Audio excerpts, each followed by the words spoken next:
se diu Pecadores. Unes dècades enrere jo no existia i en altres tantes ja no existiré.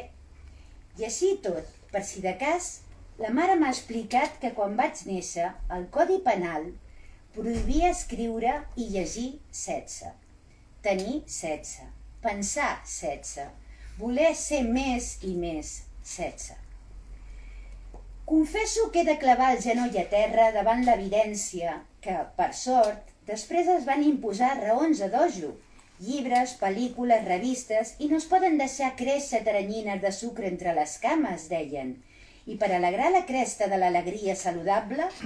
podien llavors les dones, però prou discretes, recórrer les mans dels pagesos endurícies o les de les dependentes o dels mariners de viandes o de les executives mal despullades,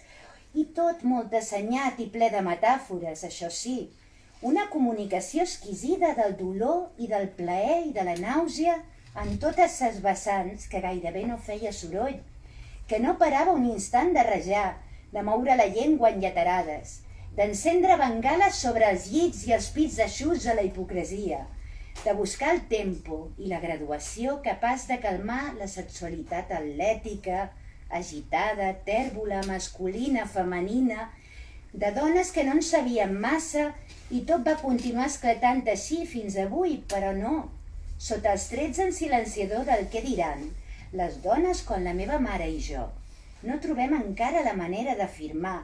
que no va ser que a les princeses d'abans els hi hagués encès les natges un diable, que no sabem si el món camina millor o pitjor, però que ja n'hi ha prou de no poder expressar què vols, què desitges, què et manca, sense que t'assenyalin amb el dit abans de dir-te marrana.